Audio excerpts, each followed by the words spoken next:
50 сая төгрөг. Энэ бол их мөнгө. Маш өндөр хамгаалтанд дор өнөөдөр мөнгийг авч харлаа. Мөнгө яг хаашаа явж байгааг илрүүлэхийг оролдож байна.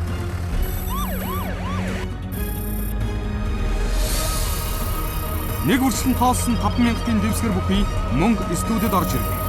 Мэлнэр 50 сая төгрөг. Энэ бол 50 саяын үнэлт супер шоу нэвтрүүлэг.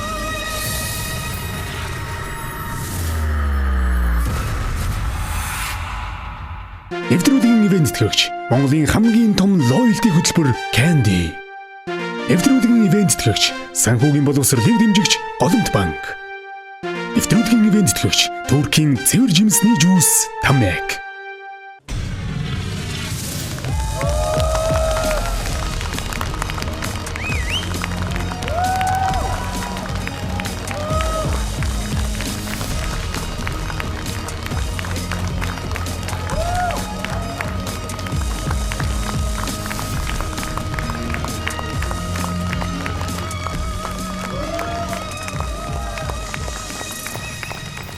Самбайцхан өргөмөлчтэй Монголын улсны боловсрол зөвлөлөөс хэрэглэн явуулдаг 50 сая уул шоу нэвтрүүлгийн ээлжид дугаар эхэлж байна. Манай нэвтрүүлгийн ерөнхий ивент тэтгэгчээр Монголын хамгийн том лоялти хөтөлбөр Candy ажилладаг билээ.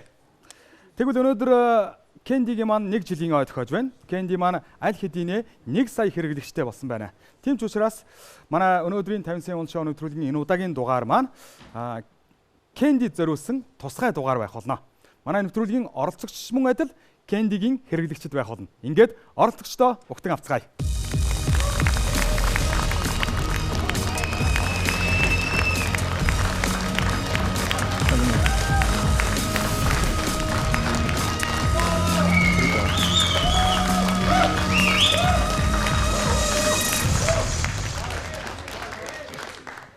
Сайн байна уу? За сайн байна. Сайн байна уу? За сайн байна. За өөрсдөө манай телевиз үзэж байгаа үзэгчдэд товчхон танилцуулахгүй юу? За намайг Утган Сүрэн гэдэг Mobicom-ийн 1 сая Candy хэрэглэгчдийн нэг нь болж энэ өнөөдрийн нэвтрүүлэгт орж байгаадаа баяртай байна.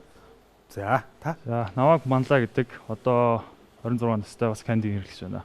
За та хоёр Candy-гийн бол хэрэглэгч тийм ээ? Candy бол ер нь ашигтай юу? Ашигтай. Candy маань хэрэглэж эхэлснээс хойш 1 жилийн хугацаа өнгөрөөд өнөөдөр 1 сая хэрэглэгчтэй болсон байна. Та 1 сая хэрэглэгчийн одоо 2 нь бол та хоёр зогсож байна тийм ээ? За Candy-гээр юу хийж болдیں۔ За Candy-гээр бол одоо би бол одоо жишээ нь утасныхаа төлбөрийг төлөхөд ашигладаг. Мөн бас яаралтай нэгж одоо авах хэрэгтэй болох юм бол авдаг байгаа. Тэгвэл ер нь Candy гэсэн тийм тэмдэгтэй үйлчлэгээний газрууд байдаг. Тэр газрууд ороод тэгэл Candy-г ашиглаж болно доо. Манай нэвтрүүлгийн 50 сая төгрөг маань хүртэл Candy гэсэн одоо ягаан өнгийн болттой болсон байгаа. Миний зангаа замун энэ төрөл Candy гэсэн ийм байдалтай болсон байна. Ягаад гэвэл ингээд бид Candy-гийн 1 жилийн ойг үндсэндээ тэмдэглэж байна. Өнөөдрийн 50 сая уул шоу нэвтрүүлгийн дугаар маань хүртэл Candy зориулсан тусгай дугаар юм аа. За ингээд оролцогчдоо 50 сая уул шоу нэвтрүүлгийнхаа дөрмөг танилцуулъя. Нэвтрүүлэг маань 8 асуулттай. 1-ээс 4 дахь асуултууд 4 хариулт гарч ирнэ. 3 дээр нь та 2 мөнгийг байршуулах боломжтой. 5, 6, 7 дахь асуултууд 3 хариулт гарч ирнэ. 2 дээр нь мөнгийг байршуулах боломжтой. Хамгийн сүүлчийн 8 дахь асуулт 2 хариулт гарч ирнэ. Аль нэгэн дээр нь мөнгийг байршуулах боломжтой. Өөрөөр хэлэх юм бол нэг нүхийг л дандаа онгорхоо орхиод байна л гэсэн үг. Асуултуудыг бодох хугацаа бол 1 минут. 1 минутанд амжиж мөнгөө байршуулах хэрэгтэй. Мөнгөндөө өрж болно. Та хоёрын мөнгө.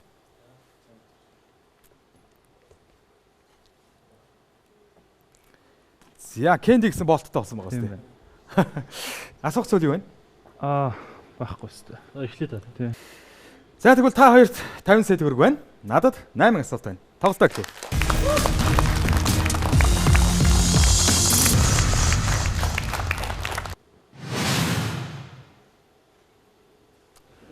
Кино урлаг нэр хоч. За тийм. Кино урлаг нэ тийм. Кино урлаг нь авч. За оролцогчд маань нэг дахь асуултынхаа сэдвийг кино урлаг гэсэн сэдв сонгосон байна. Иргэдсэн дээр одоо 4 хариулт гарч ирнэ. 1-р дэлгэц Titanic, Kate Winslet, Gloria Stewart. 2-р дэлгэц загалмайлсан эцэг Marlon Brando, Robert De Niro. 3-р дэлгэц Jumanji, Robin Williams, Adam Hembjord. 4-р дэлгэц Ногоон бүс Tom Hanks, Dabs Greer. За асуултыг харцгаая.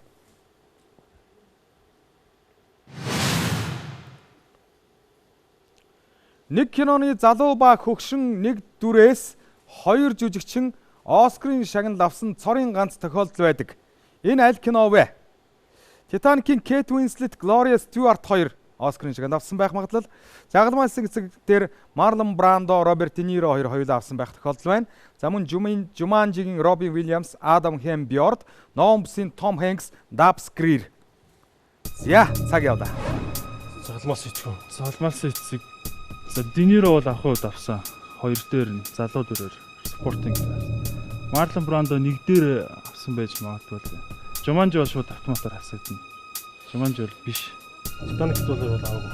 Кейт Уинслет авсан. Тэр Gloria Stewart Нөгөө нэг имэж шүү дээ. тий тэр бол аваагүй байна. Аваагүй. Энэ бол аваагүй тийм. Тэгэхээр Ногоон бүс дээр юу гард юм уу? Том харсан биз Dabs Greer гэж. Dabs Greer том харуу тий. Том Hanks авсан байж болох л юм. Тэгээ залуу ба хөвшин дүрээр шүү дээ. Тэгэхээр чинь нэг дүр Хоёулаа авсан юм байна. залуу тий. Залуу хөвшин гэж байна шүү дээ. Тий. Нэг дүрийн залуу ба хөвшин хоёр үлдэн хоёулаа авсан гэж байна. Тэгэхээр Салмаас эцэг. залуу. 100%. Тэгвэл энэ нөгөө том хар биш юм байна. 7 6 5 4 3 2 1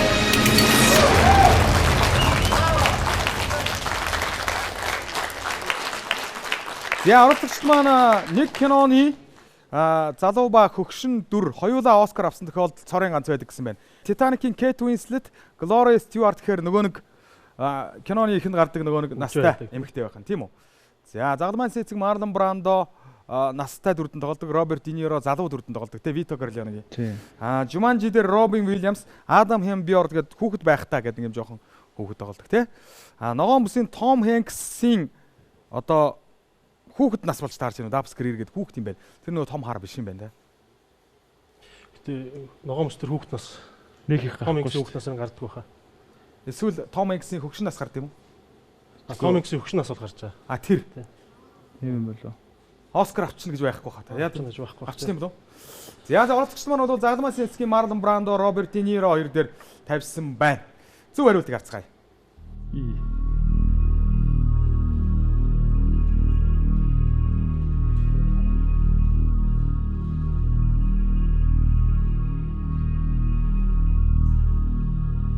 Роберт Де Ниро ч нэг тийм сөөн колотой болж тоглодог тий. Тийм Vito Corleone залуу. Vito Corleone-гийн залуу насан дээр тий. Энэ дөр бол байхгүй. Titanic дээр бол байх. Далаараа хайдаг.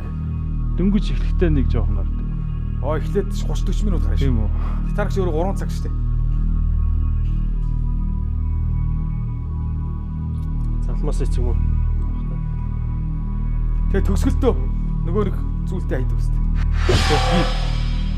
Яа. За Jumanji ногоон бүс хоёр бол биш болж таарлаа. Titanic унаагүй байгаад идэг. За нэвтрүүлгийн оролцогчд маань хэрвээ загалмаас эцгийн Marlon Brando, Robert De Niro хоёр хоёулаа Оскар нэг кино тоглоо Оскар авсан байвал 50 сая төгрөг нэвтрүүлгийг цааш төрүүлсэн. Харин Titanic-ийн Kate Winslet, Gloria Stewart хоёр хоёулаа Оскар авсан байх юм бол нэвтрүүлгийг өндөрлүүлэхээс өөр аргагүй болж байна.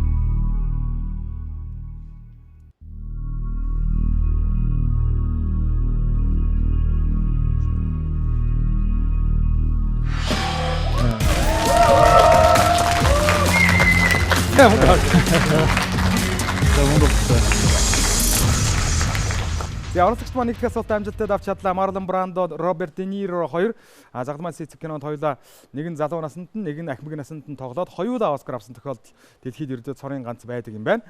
Одоо бид хоёр дахь асуултын сэдвийг сонгох гэж байна. Манай нэвтрүүлэг маань өнөөдөр Монголын хамгийн том loyalty хөтөлбөр Candy-гийн одоо албан ёсны тусгай дугаар болон явж байгаа ийм тусгай дугаар байна. Манай өнөөдрийн оролцогчд бол Candy-гийн хэрэглэгчд байгаа. Бид одоо хоёр дахь асуултынхаа сэдвийг сонгох гэж байна. Дөрөвгээр. Их хэл компьютер. Их хэл авч. За чи их хэл авал чи л ерөнхийдөө лид юм эсвэл шүү дээ. За их хэл авч тэгвэл тий. Их хэл. Их хэл. За. Оролцогчд маань хоёр дахь асуултынхаа сэдвийг их хэл гэсэн сэдв сонгосон байна. Тэр ихсэн дээр одоо дөрвөн хариулт гарч ирнэ. Нэгдүгээр дэлгэц биер. Хоёрдугаар дэлгэц гүүр. Гуравдугаар дэлгэц жууч. Дөрөвдүгээр дэлгэц зойр. урт тэгшгнүүд л ороод ирэх чинь. Тийм ээ. За асуултыг харъя.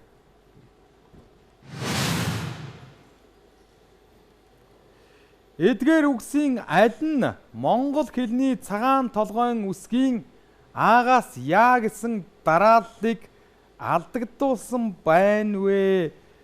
За үсгийн дарааллаараа байгаа нь аль вэ гэж байгаа юм байна. Ерөөсөө тийм байна, тийм байна. тий. Ойлгосноо тий? Та хоёр ойлгосноо тий?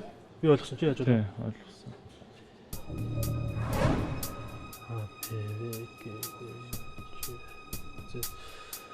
За, Аагаас яг гэсэн дараалал гэдэг ямар дараалал тийм. вэ? А Б Б Г Д Е Ё Ж З. За тийм Уу.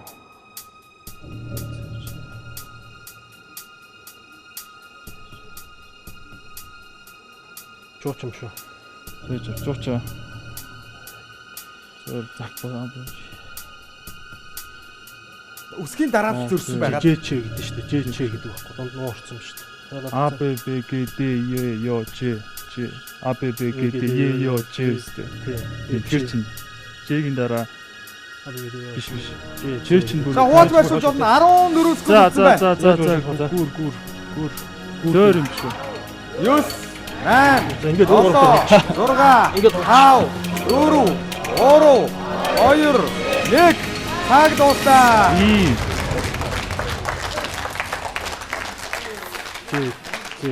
Цагаан толгойн 35 үсгийн дараалал өөрчлөгдсөн одоо үг аль нь вэ гэсэн тийм л асуулт байлаа л да. B бол хоёрт байж идэг тий? А Б гэдэг. B хоёрт байж идэг. И чинь одоо А Б В Г Д Е Ё Ж З И бас энэ бол дараалал тий? Б И дараалал байгаа. И хагас эр бол нэлээ хойшоо байгаа шүү дээ. Тий? Яг тийм дараалалаар юм байна л да. За. За бараг зөв хариултыг бид олчлоо. Гэхдээ харъя.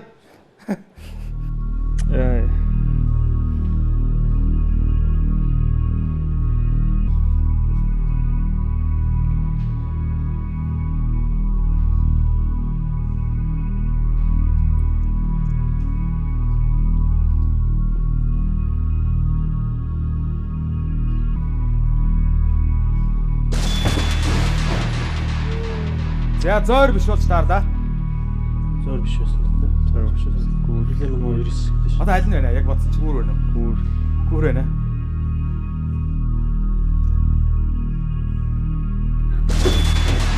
Яа баяр үргэлж.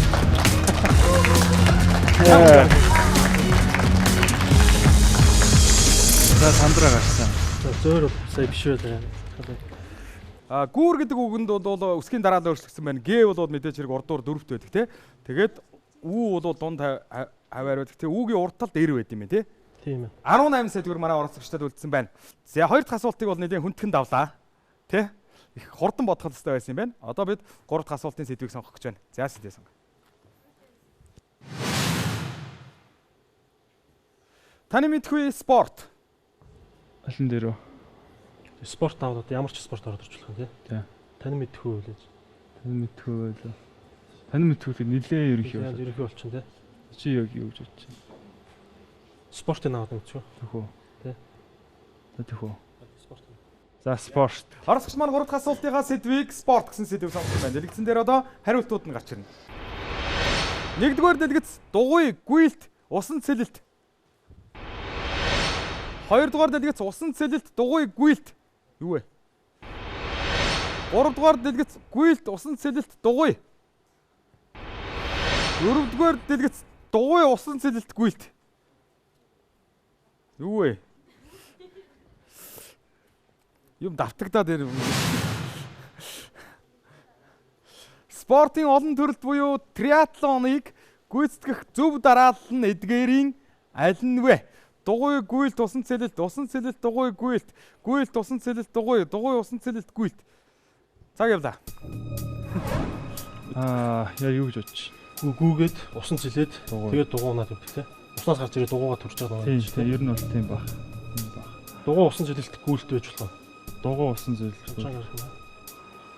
Дугуй чи ер нь хамгийн арай амархан болохоор хамгийн сүүлдээ. Хамгийн сүүлдээ байх тий.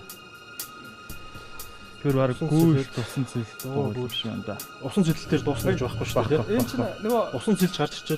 гарч ирээд. триатлон болохоор бууддаг тий замдаа. Тэгэхээр гүйлт усан цэлэлт дугуй тийм ээ.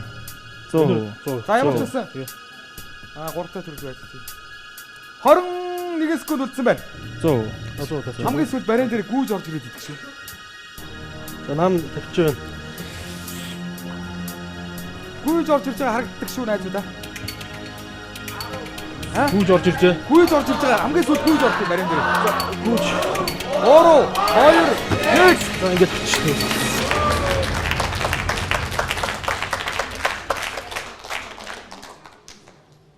Зөв байгаа.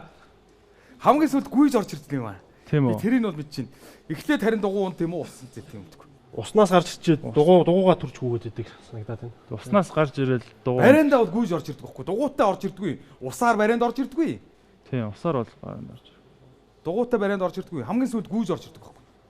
Тэгэхээр хамгийн сүүлийн гүйдэг нь болохоор тэр байна энэ байна. Хоёр байгаа тийм тий. За.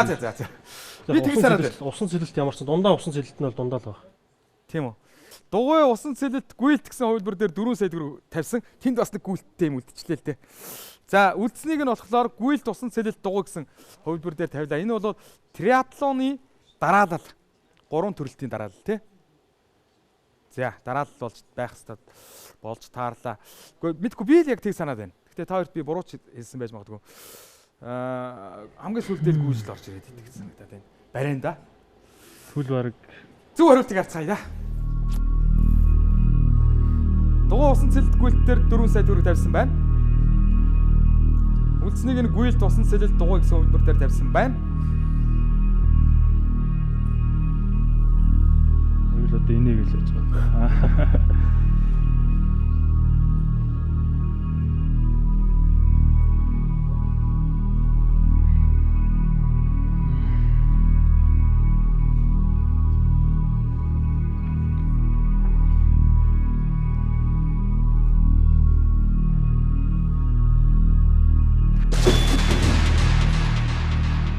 Театр. Гүйж төгсдөг болж тараад байгааз. Харин тэр нь байх нь энэ байх. Дугуйтай гараанаас гараад тэгээд дугуйгаа орхиод ус руу үсрээл гарч ирэл гүүгээл дуусна юм лөө. Эсвэл шууд ус руу шумцгаагаад эхлээл уснасаа гарч ирэл дугуй унаал. Тэгээд дугуйгаа нэг газар орхиод гүүгээл дуусна юм лөө. Тэр Ямар ч байсан гүйж дуусдаг надад санагдсан зүг байна. Дугуйтаа гараад усан цэлээд тэгээд гүүгээл дуусна юм л да. Ямар ч байсан бариад гүйж орж ирдэг. тийм. Хангасаа. Эхлэлийг яаж ихтгэж мэддэг.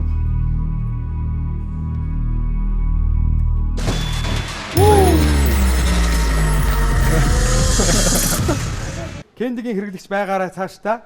Mobicom-ийн хэрэглэгч байгаарай гэж хэлье тийм ээ. За Кендигийн тусаад голоо баярлалаа.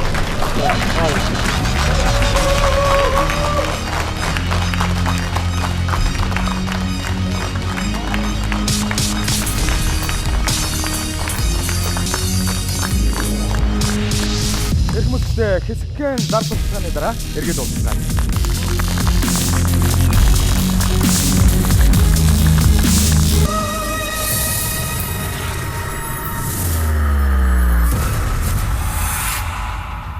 Нэвтрүүлгийн ивент төлөгч Монголын хамгийн том лоялти хөтөлбөр Candy.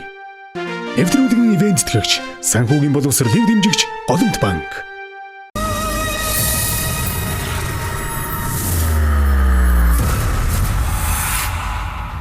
Нэвтрүүлгийн ивент төлөгч Монголын хамгийн том лоялти хөтөлбөр Candy. Нэвтрүүлгийн ивент төлөгч санхүүгийн боловсролыг дэмжигч Голомт банк.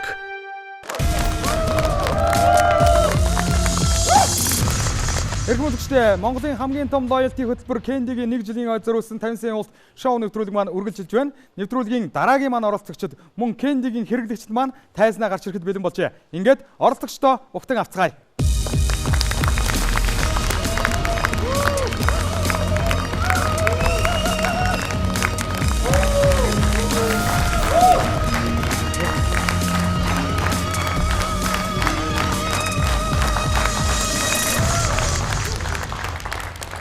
Сайн байна уу? Сайн байна уу? Сайн байна уу? Сайн байна уу? 50 сая улс шоу нэвтрүүлэг маань өнөөдөр Монголын хамгийн том лоялти хөтөлбөр Candy-гийн 1 насны ойг тохиолдуулан Candy зориулсан тусгай дугаар явагдаж байгаа. Та хоёр маань бас Candy-гийн футболкийг өмссөн байна. Тэгээ Candy-гийн хэрэглэгч үү? Тий. За. Кенди бол ер нь ашигтай юу? Жишээл би бол урьдчилан төлбөрт хэрэглэгч. Тэгээ одоо нэгжээр юу одоо кендигээрээ бол одоо нэгж одоо авч болдог бас хүүхдүүдтэй шилжүүлж болдог гэдэг. Дата мата авах уу? Тий, дата энэ авч болно. За. Электрон бараамаараа авах уу ер нь? Ер нь одоо авч болно зарчмын хувьд бол тий. Ер нь бол кендитэй харилцдаг бүхэл байгууллагуудаас хөнгөлөлт идэлт нь байна тийм ээ? Тий. Ер нь бол өнөөдрийн дугаар маань бол кендигийн 1 жилийн ой зориулсан тусгай дугаар гэж та бүхэнд хэлсэн. Кенди маань хэдийнэ 1 жилийн хугацаанд 1 сая хэрэглэгчтэй болсон байна. Та хоёр маань кендигийн ойгоор оролцож ирээд эндээс мөнгө хожуулын үнд зарцуулах бай. За одоо тэгээд эхлээ ямар ч амжилтад оролцохыг бодож байна да. За эхлээд оролцоодох гэж юу? Тэгээ мөнгө хожичвол тэгээ дараагаар нь юунд зарцуулахаа шийдэх үү те? Шийдэн тий. Та хоёрт нэвтрүүлгийн дөрвийг танилцуулъя. Нэвтрүүлэг маань 8 асуулттай, 1-ээс 4 дахь асуултууд 4 хариулт гарч ирнэ. 3 дээр нь та хоёр мөнгийг байршуулах боломжтой. 5, 6, 7 дахь асуултууд 3 хариулт гарч ирнэ. 2 дээр нь мөнгийг байршуулах боломжтой. Хамгийн сүүлийн 8 дахь асуулт 2 хариулт гарч ирнэ. Аль нэгэн дээр нь мөнгийг байршуулах боломжтой. Бүх асуултыг бодох хугацаа 1 минут. Сэдв сонгоход ямар нэгэн цаг хугацаа байхгүй гэхдээ аль болох хурдхан шиг үзэгчдийг чилээхгүйгээр сонгох хэрэгтэй. За ийм л байна да. Мөнгөндөө өрж болно. Та хоёрын мөнгө. За. За үргэлээ. Үзэгчдээ өөрсдийгөө танилцуулчихгүй юу? За намайг бол Болд Эрдэнэ гэдэг. Монгол Улсын их сургуулийн сэтгүүл зүйн танхимын багш. За. Тэгээд 20 жил 20 дахь жилдээ одоо Багшилж байна гэж юу? За намайг Буймөх гэдэг. Капитал банкны захин банкны газрын захирал. Одоо тэгээд IT. Тий, мэдээллийн технологи гэсэн үг. бид хоёр одоо найзууд. За. Одоо Ер 96 нь яагаад хин ч анх санал тавьсан? би тавьсан.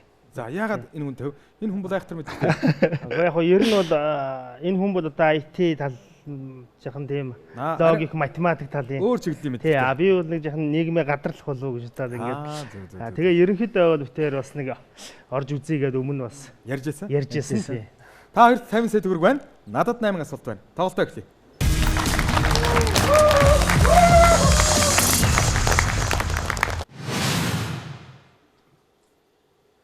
Нэрээ сольсон нь хочилсон нь. За сэдвийг авах уу? Бараг ялгаагүй юм шүү. Тийм байна. Нэрээ сольсон хожсон. Нэрээ сольсон дээр юм уу? За нэрээ сольсон дээр шүү. За тийм. Юм бас нэг арай За. хоч мочоор ихтэй яах вэ? Нэрээ сольсон дээр гэсэн. Ордогч маань нэгдэх асуултынхаа сэдвийг нэрээ сольсон нь гэсэн сэдвийг сонголоо. Тэрэгцэн дээр одоо 4 хариулт гарч ирнэ. Нэгдүгээр дэлгэц бидний ертөнц. Хоёрдугаар дэлгэц сурагч. Гуравдугаар дэлгэц хоочийг залгамжлагч. Дөрөвдүгээр дэлгэц сурагчийн үнэн. За. Гадрал уу? Харин юу юм бол Бүгд найрамдах Монгол ард улсын үеийн хүүхдэд зориулсан хэвлэл болох пионерын үнэн сонин 1990 оноос хойш ямар нэртэйгээр хэвлэгдэж гарч байсан бэ? Бидний ертөнц, сурагч, хоочийг залгамжлагч, сурагчийн үнэн. За байсан ч уулан ч пианор явсан л бол судалдаг. За яг ер нь бол юу та сурагч болоо гэж бодож байна. Энэ дууснараа би хоочийг залгамжлагч биш баха. Тийм. 90 оноос хойш пионер үнэн бол 40 секунд үлдсэн байна. За би бол одоо жоохон мэдэхгүй юм байна да. Өмнө нь пионерын үнэн байсан. Би бол сурагчийн үнэн бол биш болов уу гэж бодлоо. 30 секунд үлдсэн байна. Шидний ертөнц. тэгэхээр энэ Сурагч хоочийг За мөнгө барьсуулаарай. Амжихгүй магадгүй. Хуах уу яах вэ? Тийм үү. за хоочийг залгамжлагч гэдэг сурагч. За цааш нь жоохон шидэх үү. Хоочийг залгамжлагч. Ихтэй бол биш үү? 10, 9, 8, 7, 6, 5, 4, 3, 2, 1.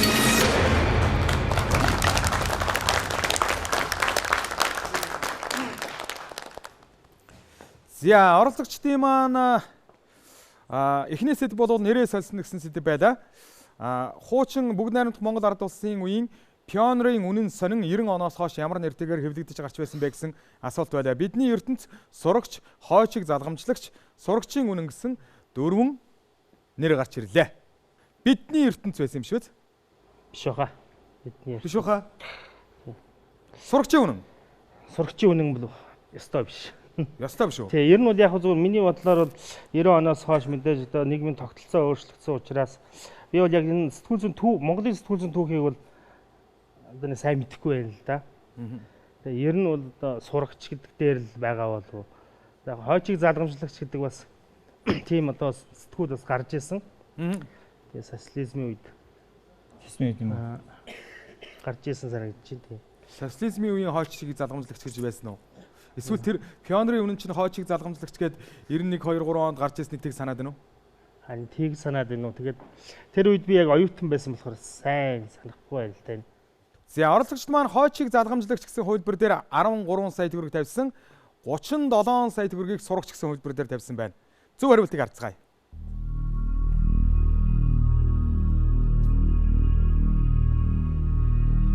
Чиний салбар шүү дээ. Миний салбараа биш юм байна.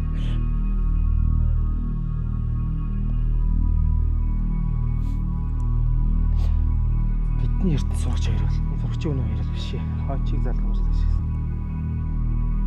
Сурагч сонь гэж бол байсан. Би яг 90 оны дараах үед санаа байна.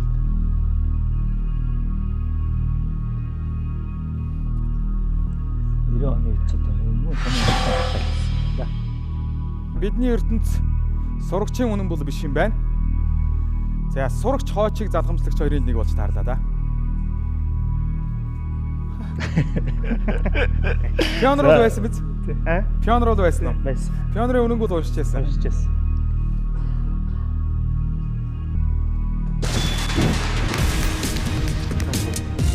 Аваад За ста бадралаа да.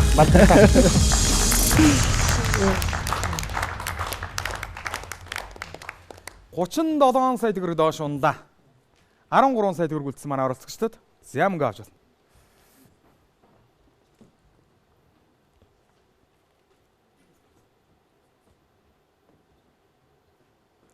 Тамсын онцгой өнөө төрлийн асуултууд хүнд байна уу? Хүнд юм байна. Хүнд байна уу? Тий, их хэрэгэлзээ тийм. Бид одоо хоёр дахь асуултын сэдвийг сонгох гэж байна. Манай нэвтрүүлгийн ерөнхий ивент гэгч бол Монголын хамгийн том лоялти хөтөлбөр Candy. Тэр тусмаа манай өнөөдрийн нэвтрүүлгийн дугаар бол Candy-д зориулсан Candy-гийн 1 жилийн ой буюу 1 насны ой зориулсан тусгай дугаар байгаамаа. Ингээд бид хоёр дахь асуултын сэдвээ сонгох гэж байна. За сэдвээ сонгоо. Кино урлаг, социализм. За чи сонгох хэрэгтэй.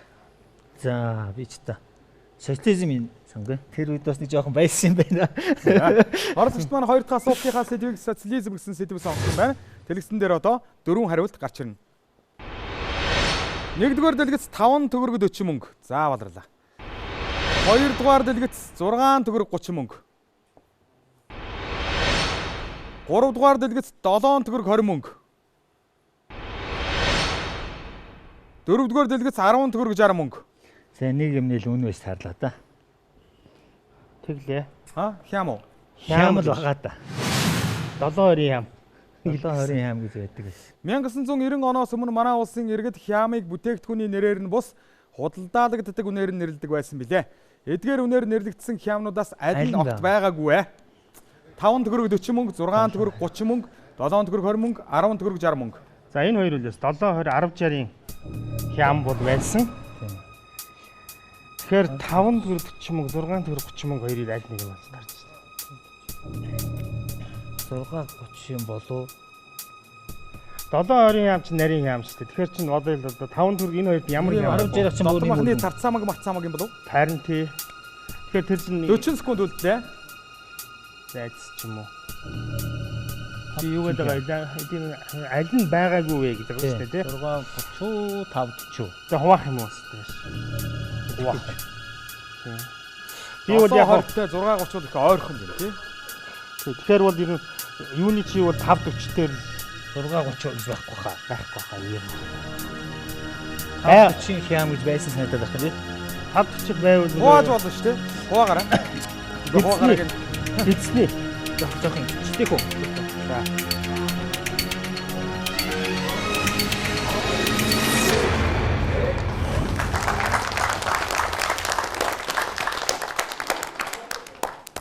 5 төгрөг 40 мөнгө, 6 төгрөг 30 мөнгө, 7 төгрөг 20 мөнгө, 10 төгрөг 60 мөнгө. За социализмын үед бол хямнуудыг бол тэдийн хям, эдийн хям, 10-60-ын хям, 7-20-ын хям, 6-30-ын хям, 5-40-ын хям гэдэг ингээд ярьдаг байжээ. За аль нь ерөөсөө байгаагүй хямны үн биш вэ гэсэн асуулт байна тий. 7-10-60-ыг бол сайн санаад. 10-60-ын хям гэ бүдүүн хям. Тий, бүдүүн хям. 7-20-ын гэ нарийн хям. Нарийн хям. Тэнгүү 6-30-ын хям гэдэг ямар хям байсан бэ? Одоо энэ бодвол Хэлж мэдхгүй. доктор махны хям байсан юм лээ. Тэгэхээр дотор махны Доктор махны гэвэл бүр хямдраад тэр 5-40-ын байсан байж магадгүй юм байна. Доктор махны хям гэж юу байхгүй хаа. Байсан бас оюутан Цусан хям гэж байсан. Оюутан хям гэдэг хямдхан хям байсан. Цусан хям гэж байлуу. Цусан хям гэж байсан бас тий. Байсан. За оролцогчд маань 5 төгрөг 40 мөнгө гэсэн хөлбөр дээр 6 сая төгрөг тавьсан. 6 төгрөг 30 мөнгө гэсэн хөлбөр дээр 7 сая төгрөг тавьсан байна. 7 төгрөг 20 мөнгө, 10 төгрөг 60 мөнгөний хям бол байсан уу? Байсан. Гарцаагүй юу? Энэ хоёр гарцаа. Зөв хариултыг гарцгаая.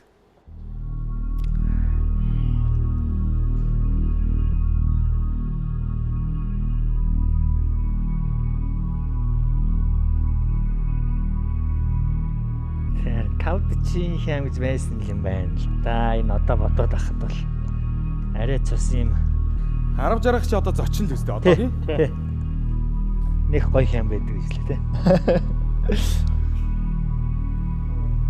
Дэлгүүр одоо их л явдаг байсан да. 6 Яа. Тэгс таах юм байна тий. 6 төгрөг 30 мөнгөний хям байсан юм байна тий? Юу лээ чи? Тий байсан юм байна. 6-30-ын хям гэж байсан юм байна. 10-60-ын хям гэж бол байсан. тэгэл 5 төгрөг 40 мөнгө үстэй. Тэ одоо 7-20 7 төгрөг байсан үстэй. байсан. бас 7-2 байсан. Байсан уу? Наач юм бол байсан. Наач нарийн хям. Тоги аян чинь.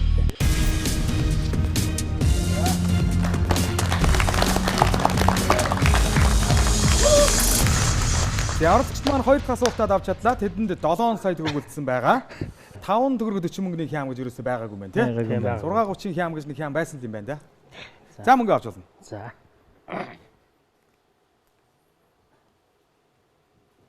За оролцогчид маань 2 дахь асуултаа амжилтад авч чадсан. Тэдэнд 7 сая төгрөг үлдсэн байгаа. Одоо бид 3 дахь асуултын сэдвийг сонгох гэж байна. Түүхэн хүн тамирчид. За хоёулаа хүн юм биш тий. тий. Би бол түүхэн хүн гэдгээр Нэг нь бол нэг хүн, нөгөөдөл нь олон. Тамирчид гэдэг үү? Түүхэн дээр юм. Дандаа л хуучныг хуулах гэдэг юм да тий. За түүхэн. Түүхэн хүн. Оролцогчид маань 3 дахь асуултынхаа сэдвийг түүхэн хүн гэсэн сэдв сонгосон байна.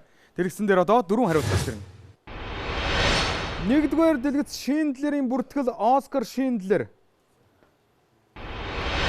Хоёрдугаар дэлгэц Ханнибал, доктор Ханнибал Лектер. Гуравдугаар дэлгэц Улаан барон Манфред фон Рихтенфейн. Дөрөвдүгээр дэлгэц Загламайлсан эцэг Дон Вито Корлеоне. За. Асуултыг харъя. Аль нь бодтой гэсэн юм ажиг хаа та тий. Эдгээр алдартай кинонуудын гол дүрүүдээс аль нь түүхэн бодит хүний дүр биш вэ? Шиндлерийн бүртгэл Оскар Шиндлер, Ханнибал, доктор Ханнибал Лектер, Улаан барон Манфред фон Рихтенфейн, Загламайлсан эцэг Дон Вито Корлеоне. Шиндлер бол байсан. Шиндлер бол байсан. За би бол энэ Ханнибалыг л биш болов гэж бодлоо. Харин би ч гэсэн гэж бодод. 50%. 50. За тий. Ер нь бол энэ л биш болов гэж. Тий, ер нь бол энэ тэгж одоо байна. Дон Вито Корлеоне бол байсан тий. Загламайлсан эцэг барон, Улаан барон. Улаан барон гэдэг чинь юу вэ? Топтен гэд Манфред фон юу шүү. Улаан скул үлдсэн байна. Улаан барон бодлоо шүү. За би бол энэ Ганнибалыг биш гэж энэ түүхэн гэж бодохгүй байна. Ер нь бол тэгээ босдуудын бол яах вэ? Магчин шүү дээ тий. Тийм магчин. Тийм үү.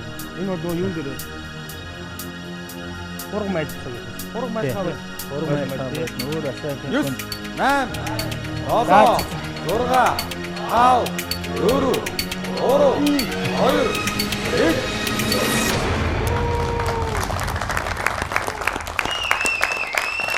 Яага хуваасангүй. Жохо итгэлтэй л байна л да. Итгэлтэй байна. Тий.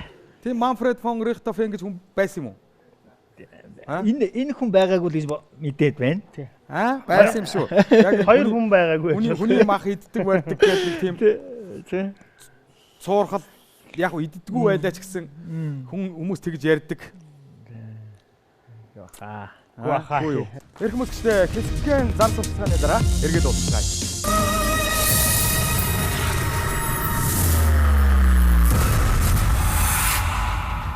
Эвдрүүдийн ивент тэтгэгч Монголын хамгийн том лоялти хөтөлбөр Candy. Эвдрүүдийн ивент тэтгэгч санхүүгийн боловсролыг дэмжигч Голомт банк.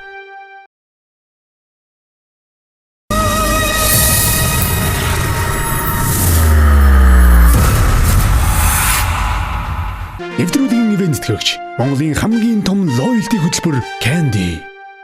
Оролцогчд маань доктор Ханибал Лектрийг бол бодит хүн байгаагүй гэд 7 сая төгрөгөө бүгдийг тавьчлаа.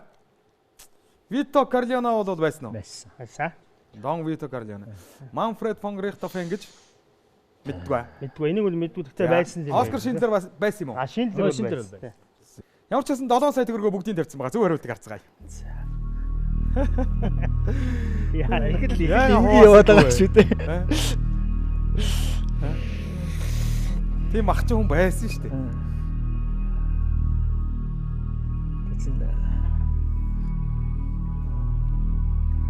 Манфред ван Рихтон гэдэг юм. Ягтаа би энэ нэрийг их л харж байсан л нэр байна. Тийм үү. Антони Хопкинс тоглосон шүү дээ. Юунд дөө? Хург майлхаа болохоор. Биш дээ. Антони хин биз дээ. За. Шиндлер бол байсан юм байна. Дон Вито Карлиано бол байсан байна. Манфред фон Рихтофен, доктор Ханибал Лектер.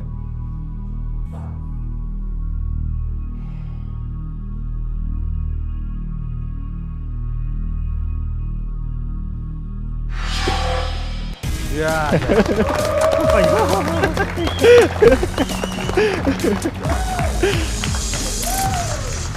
Яа, анхудаад нэг эрсдэлгүүд авлаа ерөөсөө. Айгу эвгүй эхэлсэн чи ерөөсөө тий.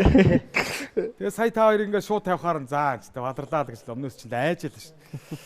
За байгаагүй байна. Ханибал гэж тийм хүн байгаагүй. Зохиол байгаагүй тий. Зэ оролцогчд маань 7 сая төгрөгтэй 3 дахь асуултаа давж чадлаа. Одоо бид 4 дахь асуултын сэдвийг сонгох гэж байна. Манай өнөөдрийн нэвтрүүлэг бол Монголын хамгийн том лоялти хөтөлбөр Candy-гийн нэг насны ойг тохиолдуулан Candy зориулсан тусгай дугаар явагдаж байгаа.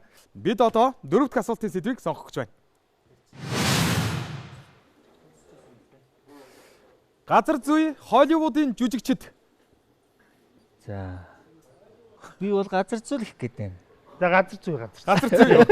Холливуудын жүжиг байна. Одоо ч ер нь зөрөгтэй юм. Газар зүй. Газар зүй. Оролцогчд маань 4 дахь асуултынхаа сэдвийг газар зүй гэсэн сэдвийг сонгосон байна. Дэлгэцэн дээр одоо 4 хариулт гарч ирнэ.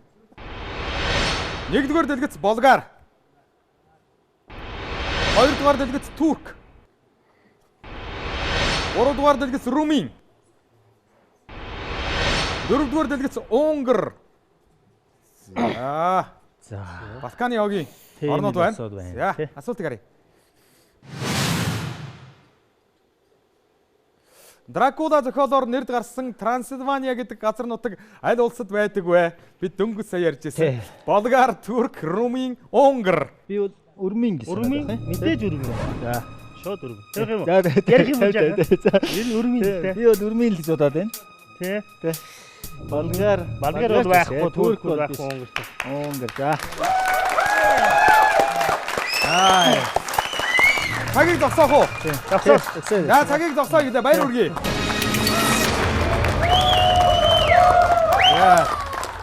За, манайхан сэрэгчжээ. За, Дракула гэж одоо алдарсан зохиолоор нэрд гарсан Трансильвания гэдэг одоо нутаг. Тэр нутаг Трансильвани Дракула гэж ярьдаг тий. Влад Тепец гүнгийн тухай ярьж байна тий. Влад Тепец гүнгийн нутаг нь аль нь вэ л гэсэн асуулт байна. Болгар, Турк, Румын, Унгар. 7 сая төгрөгийг Румын дээр тавьсан. Итгэлтэй. Тэгж домог момгийн ч бас сонсож байсан санагдаж байна л да. Зөв хариултыг харцгаая.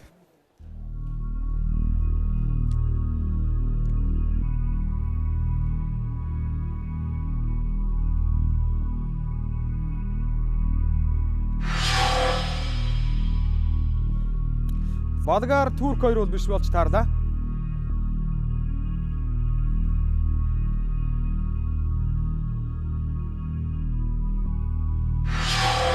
Баяр хүргэе.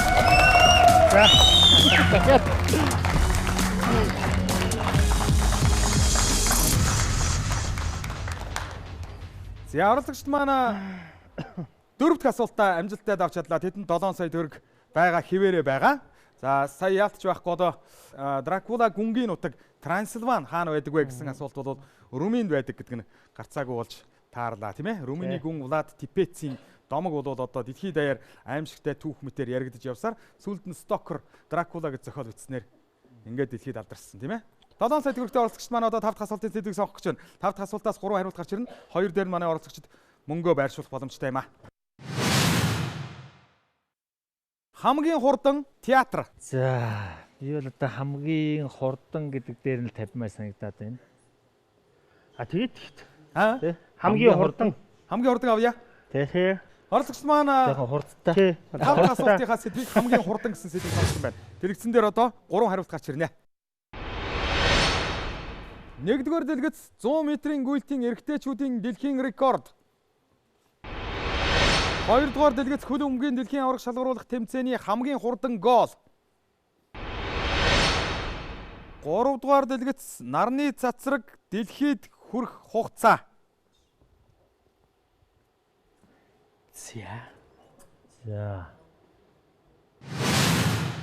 За асуултыг харъя. Эдгээрээс аль нь илүү богино хугацаанд болсон бэ? За цаг явлаа. Нарны цацраг дэлхийд хүрэх хугацаа бол биш тий. Тэр бол ойлгомжтой. Тэр бол биш. За 100 метр зүүн. За хөлбөмбөгийн дааштай хамгийн хурдан хөлбөмбөгийн талбай хэд байдаг лээ? 100 метр ч юм бол 9:61-тэй байгаа шүү дээ. 9 секунд 61. Тэр хавцал байгаа шүү дээ. 62 жил. Хөлбөмбөгийн хурдан гол бол тий.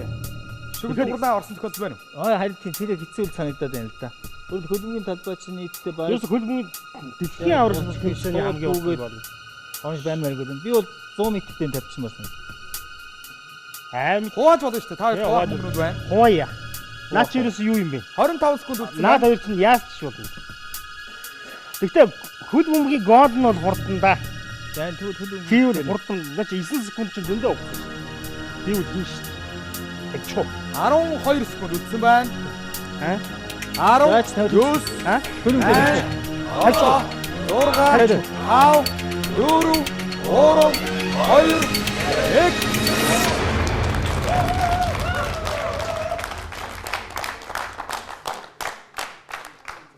5 дахь асуултанд хариулсан байна. Оролцогчд маань 5 дахь асуулт нь бол хамгийн хурдан гэсэн асуулт байлаа. 100 метрийн гүйлтийн эрэгтэйчүүдийн дэлхийн рекорд, хөл өмгийн дэлхийн аварга шалгаруулах тэмцээний хамгийн хурдан гол, нарны цацраг дэлхийд хүрэх хугацаа 3-ын хамгийн хурдан хамгийн богино секундэд болсон зүйл нь аль нь вэ гэсэн асуулт байлаа. Хүмүүс бол 100 метрийн гүйлт эрэгтэйчүүдийн дэлхийн рекорд бол 9 секунд хэдэн дойлтой л байдаг шүү дээ. Тэ нэг 60 Үсэйн Болт одоо хэдтэй ч гүгээд байгаа. 9:60 таа. Дэлхийн хөл өмгийн аварга шалгаруулах тэмцээний хамгийн хурдан гол 8 секундэд орсон байх боломж байна уу гэсэн л асуудал байна шүү дээ. Тий. Ер нь яг 9 секунд дотор багтах уу гэсэн л ойлголт байна. Ер нь бол яг хөл өмгийн тэмцээнүүд бол энэ тэнд бусад одоо лигийн тэмцээнүүд дээр 2-3 секундэд орсон тохиолдол байдیں۔ Дөнгөж бөмбөг гаргангуут нэг хүн шууд цохиод нөгөөх нь хаалга орсон. За. Холоос цохиод. Хаалгач нэг байрлаач хэлж амжиг анхаараагүй байж орсон тохиолдол байдаг л да. Зүгээр дэлхийн аварга дээр яад юм аа. Сайн мэдэхгүй байна. Дэлхийн аваргачд энэ олон дэлхийн аваргад нэг орсон байлгүй дээ. Энэ олон нарны цацраг дэлхийд хүрэх хугацаа. За энэ ч нэлээд удаана. Одоо наран дээр яасан дэлбэрэлт болсон юу чинь нэлээд хизээ ирдэг гэдэг лээ. Тийм үү? Тэгэхээр энэ бол тийм 9 секунд заасан ерөөсөө биш. За оролцогчд маань бол ихтэй хөл өмгийн дэлхийн аварга шалгаруулах тэмцээний хамгийн хурдан гол бол 9 секундээс одоо богино одоо 6 7 8 секундын хугацаатай орсон гол байгаа баха гэж энэ олон дэлхийн аваргаас гэж үзээд 7 сая төгрөгөө бүгдийг тавьсан байна. Зөв хариултыг харцгаая. Ер нь бол Кэндигийн хамгийн хурдан үйлчлэг нь юу юм? Тий одоо шууд л Кэндигээд одоо юу гэдэг нэгж болоход явуулахад тэгээд эргээд шууд тэр л одоо хамгийн хурдан болж байна баг. Хөөхтэй Өөр хурдан бол байгаа бах тий. Ер нь тэр үйлчлэгийн хурдан баха хамгийн.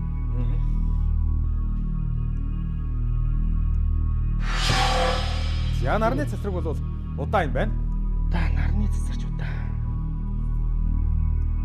Энэ бол жинхэнэ аз л та. Сая хувааж яснаа яага болчих. 99 секунд нэг ороо байлгүй дээ гэж бодлоо. Гэж бодлоо. Логикоор одоо бодоход. Яг дэлхийн аврагт яасан бол гэдэг л байна. Тэрнээс зүгээр лигийн тэмцээнүүд төр орчдөө шүү заримдаа. Гэтэ энэ жил дэлхийн анхны авч 30 оноос эхлэв үст те 30 оноос хойш чинь. Тий. Зөндөл байгаа нэг 9 секунд дотор орсон байлгүй дээ. Би яг жоох эргэлсэн яг хүн чинь 100 м бол хар хурдаараа гүйж байгаа шүү дээ тий. Гэж бодоод эхлээд тийшээ гэж бодоод байлаа л да. 100 метрийг бол 9 секунд орчим байдаг гэдгийг бол ер нь хүмүүс бүгд л гадарлаад байгаа даа тий. Зүгээр 9 секунд хэдэн дойлгүй гэдэг дээр л зөрүү байдаг шүү. 9:62 илүү 30.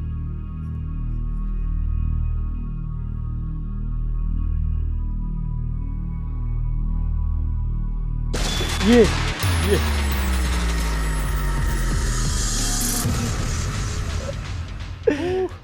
Хөлөмгийн хурдан голууд бол байдаг. 5 6 7 секундэд орсон тохиолдол байдаг. А гэхдээ дэлхийн авраг шалгаруулах тэмцээн дээр арайс тэгж хурдан гол алдаагүй юм байна. Тийм байна. За. За. Кэндигийн 1 насны ой буюу Кэнди маань 1 сая хэрэглэгчтэй болсон энэ өдрийг тохиолдуулан явуулж байгаа тусгай дугаар байсан юм а. Ингээд тусгай дугаарт маань 2 Кэндигийн оролцогч буюу Mobicom-ийн хэрэглэгчид оролцсон байгаа. Ингээд 5 дахь асуулт хүртэл амжилттай сайхан явлаа. Кэндигийн зүгээс та хоёр энэхүү Кэндигийн картыг гардуулж өгнө үү гэж хүссэн юм. За. 1 сая Кэндитэй карт. За, тэгээд дашрын хэлэхэд нэг Кэнди маань бол 1 төгрөгтэй тэнцэнэ гэж байгаа. Тэгэхээр наа чинь сая төгрөгийн ерөнхийдөө худалдаа авалт болон үйлчлэгээ гэх юм уу да тий. Баяр хүргэе. За ингээд нэвтрүүлэгт орсон та хоёрт маш баярлалаа. За баяр. За.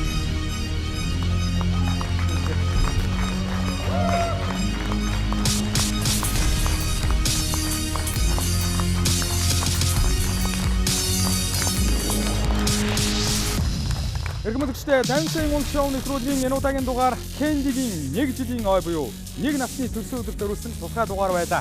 Өнөөдрийн дугаарыг бидэнтэй хамт байж үзсэн үзэгчтэй ахынд маш баярлалаа. Дараагийн дугаараар уулзлаа. Түр баярлалаа.